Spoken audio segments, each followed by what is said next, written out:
Hello, hi guys! Magandang hapon sa inyong lahat. This is Rodriguez Mamasagree Channel, a faith leader, also a third reader. So ngayong hapon, natatigyan natin sabihin sa iyo ng ating mga gabay. So this is a weekly gabay for the month of March 22 hanggang March 28 for the sign of Gemini. So Gemini, welcome to my channel. Ano kayang messages, advices, and spirit guides ang ating masasaga for today's video? Kanina kayang energy or kagirapan sa buhay ng mga Gemini ang ating mahagilap. So guys, this reading is a journey lamang nila at makaka-resonate. Kunin lamang po ang makaka-relate sa inyo. And comment down below kung kaninong energy ang ating nasagap. And of course, don't forget to like and subscribe my channel and hit notification bell for more videos update. Kasi maraming salamat po sa mga walang sawang pagsuporta sa aking channel. Lalo-lalo na ang hindi nag-i-skip ng ads naway pagpalain kayo ng Diyos at may kapal.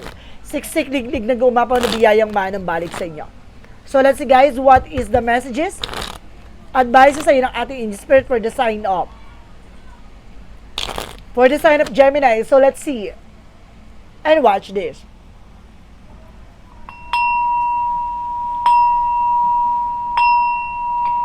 So ano kaya kaganapan sa buhay mo, Gemini, ang ating mahagilap. So let's see at anong kaguluhan sa buhay mo ang ating mahagilap. So alamin na natin yan. Paano ito mabubungkal? Ito na.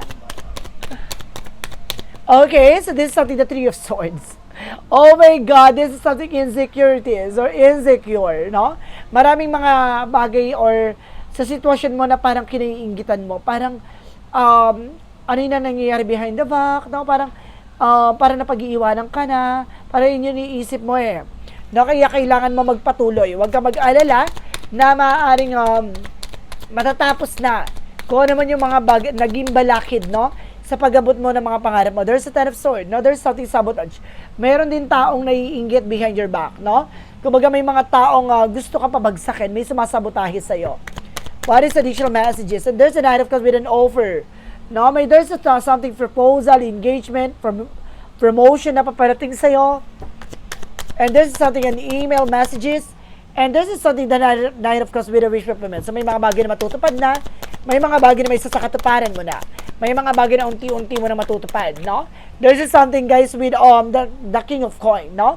Being secure and being practical sa lahat ng mga bagay na meron ka, no? Especially pagdating sa finances. And there's something, the King of Cups. There's a devoted supportive person na may taong sumusuport at gumagabay sa'yo dito na, kumbaga, there's something provider din, no? Or you are also provider. So, let's see what is the Three of Swords. And there's a Page of Cups with your intuition. Tama ka ng hinala.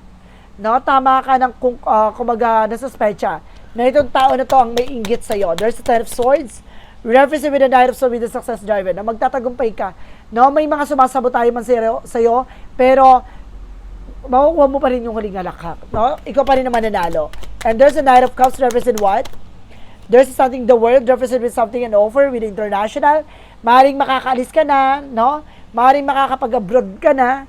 No, there's something trouble, success, a victory, accomplishment, and there's something fulfillment. And there's the Knight of Cups, represent with the Page of Wands with a good news. May magandang balita daw dito, magtutupad sa mga pangarap mo. No, there's something, the Knight of Cups, the wish coming true. What is the King of Coin? Represent what? Represent with a Chariot for a movement and actions, no? Unti-unti na nagkakaroon ng changes ang mga kaganapan sa buhay mo pagdating sa resource of income mo. Maaring lumalakas na, lumalago na ang iyong mga customers, dumadami na, no? Lumalakas na ang iyong shop, yung store. What is the King of Cups? Because the Ten of Wands. So something burden, no? Ibig sabihin dito may mga nagbibigay balakid talaga sa iyo or maaring marami kang obligasyon na maaring kumbaga sinasabi dito, you are also provider. Maaring nahihirapan ka na rin dahil parang kumbaga nasasakal ka na, no? Sa lahat ng mga pinangahawakan mo ngayon, no? Dahil hindi mo na alam how to manage and control your finances, no? Kumbaga kinukulang ka na.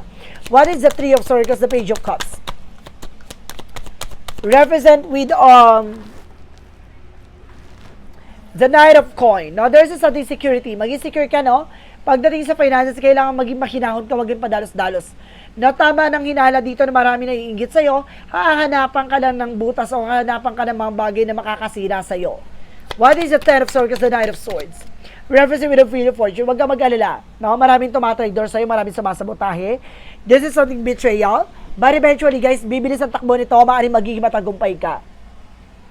No? Maaaring sa'yo pa rin talaga iikot ang kapalaran. No? Kumaga sa'yo pa rin pumapabor. There's a Knight of Cups across the word card. Referencing with the Ace of Cups, something a love offer. Na maaaring may makikilala ka sa dyan sa ibang bansa na magpapatibok sa piikang puso mo, or maaaring dyan mo makikilala yung taong makakasama mo pang matagalan. No, there's something proposal talaga. And of course, there's something higher level of commitment. What is the Nine of Cups? Because the Page of Wands. Referencing with the Four of Wands. So, see, higher level commit with the Four of Wands celebration. May magandang balita na magtutupad sa pangarap mo. Matagal mo itong pinangarap, no? Na may mayroong kang makakasama, no? Maaaring may makikilala ka dyan. What is the King of Coins represent with the Chariot card? Represent with the Knight of Wands. First, slowly but surely, no? Maging makinakon ka, no? Kumbaga sinasabi dito, magiging maganda ng daloy ng iyong finances, no? Yung resource of income mo mayroong ng pagbabago, maaaring lalago na yan paunti-unti, no? Huwag ka lang magiging aggressive. Gusto mong dagdagan pa ng product or something, ng branches yung negosyo mo, kalma ka muna. No? Let's see what is the King of Cups across the Ten of Wands. Referencing with the Six of Coins. So, there's something giving, receiving something by the universe. Na ibig sabihin, maging balanse ka dito. No? Kailangan na, kumbaga nakakatulong ka, pero mayroon ka pa rin natatabi sa sarili mo. No? For emergency purposes, no? For your benefits, no? For your own sake. And this is something that Five of Cups with a disappointment. No? May mga bagay na nadidisappoint ka dahil sa mga kumbaga relatives mo, sa families mo, na kumbaga parang nangihinayang ka, no? Na parang nagsisisi ka nangihinayang na gano'n. No? Parang naaabuso ka dito. There's a Page of Cups with an investment. Ngayon, matututo ka ng kumbaga limitahan, no? Yung tulong mo. What is additional messages for finances and career? And there's something, guys, with a Knight of Coins, something financial windfall, maaaring lalakas at lalago ng iyong finances. And this is something the moon card for truth reveal, no? Talagang maaaring magtupad to sa mga pangarap mo. No? Let's see what is additional messages for the outcome for finances. So there's a Seven of Swords in reverse, something no more hidden.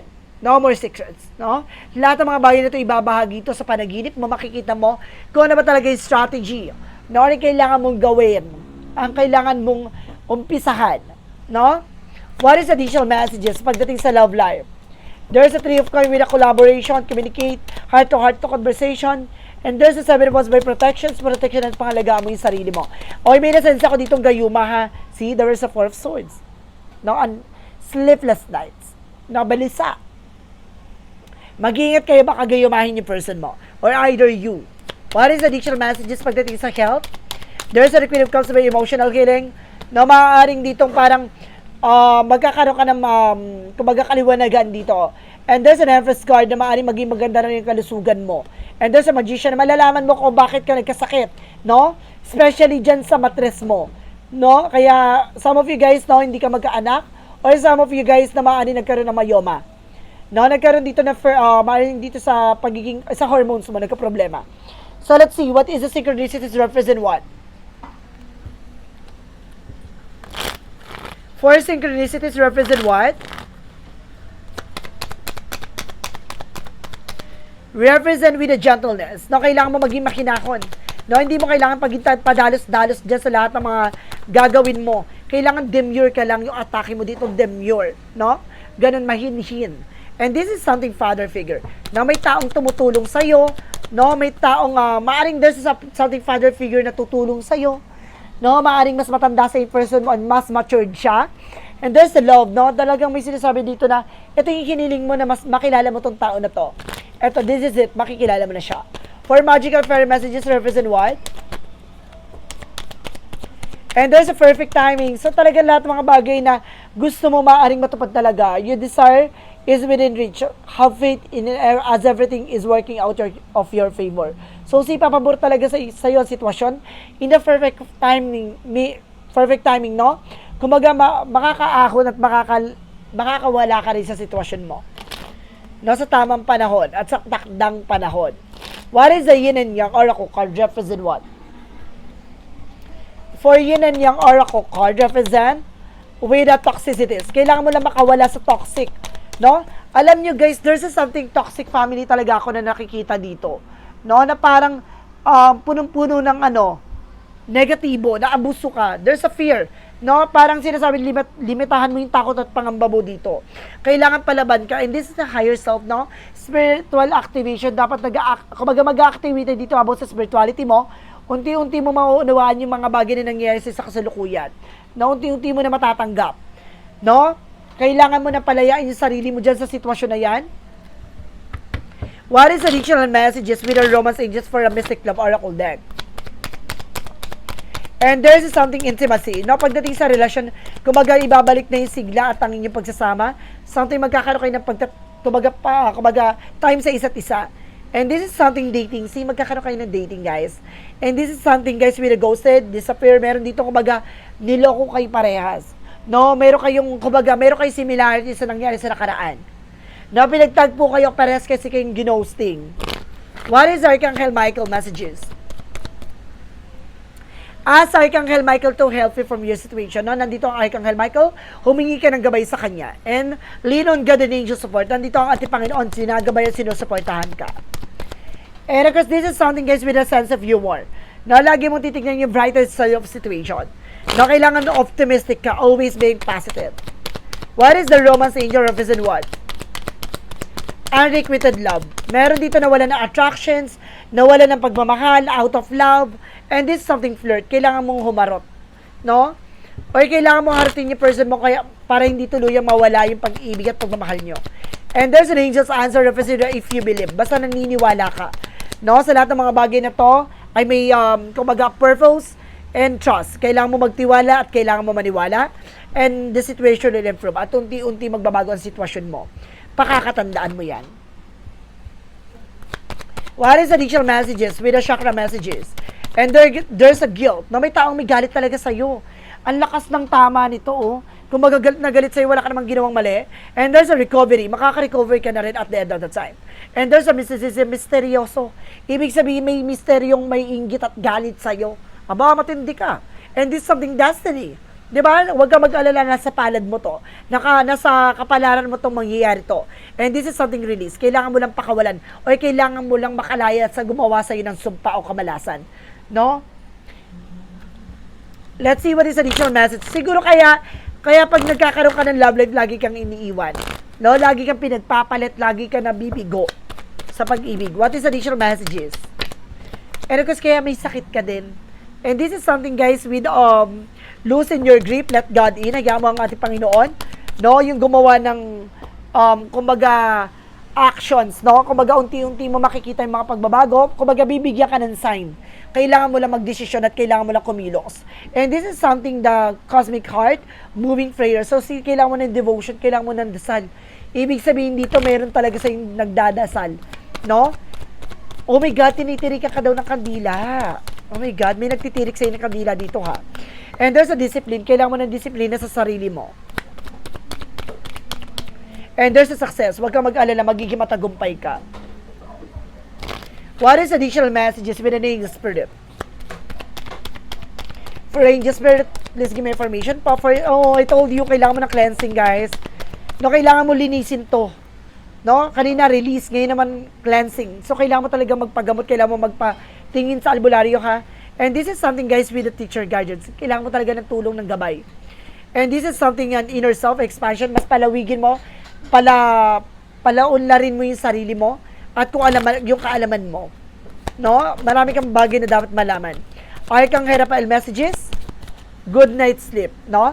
Kumbaga, sinasabi dito, magiging masarap din ang tulog mo after this. Or either, kumbaga, nahihirapan ka sa pagtulog. No? Parang uhaw ka sa tulog. What is additional messages with an angel spirit? And there's a family, guys, family-oriented or family-related. No? And there's a you're on the right path. Nasa tamang direction ka. Ibig sabihin dito, pamilya mo yung gumagawa sa'yo or parte ng family or relatives mo. What is additional messages for energy? Oh my God! Sabi ko na nga, by there's a deceit to, may mangkukulam talaga. And this is something second chakra Archangel Uriel about sa finances. No, ginagabayan ka ng ating Arkanghel Uriel. And there's a cornucopia, kailangan mo ng fruit and vegetables. What is the Moonology represent what? The end of top cycle approaches, no? Tatapusin na yung mga yugto, no, na mga bagay na parang feeling mo na hindi pa matapos-tapos. Tatapusin na raw yun.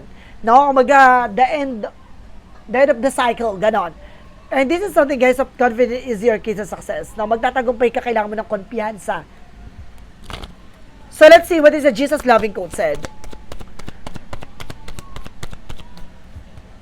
What things soever you desire when you pray, believe that you receive them and you shall have them. Ano daw yung mga bagay na pinapangarap mo?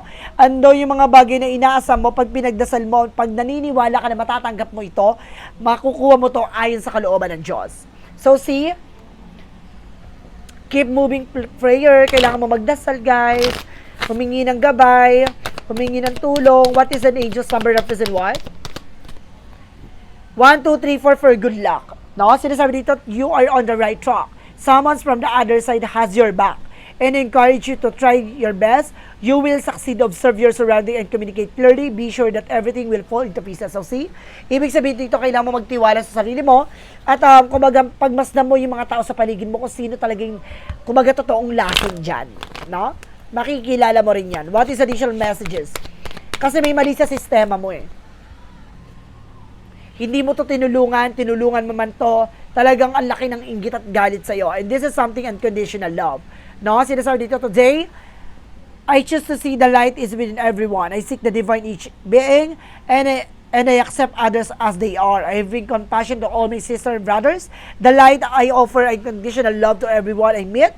I join my soul with theirs so that we can we may grow together in universal love. So, si pagmamahal mo talaga kumbaga, hindi siya matatawaran, no? Sa lahat ng aspeto. Kumbaga, napakabait mo, napaka-generous mo dito. Kaya siguro, kumbaga, naaabuso ka.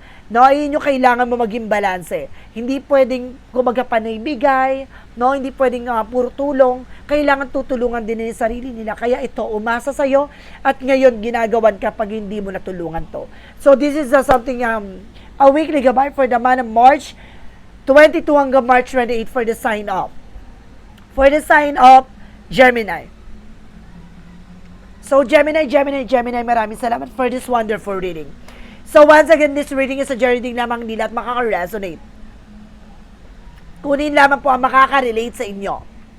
And comment down below kung kaninong energy ang ating nasagap. And of course, don't forget to like and subscribe my channel and hit notification bell for more videos updates. Maraming salamat po.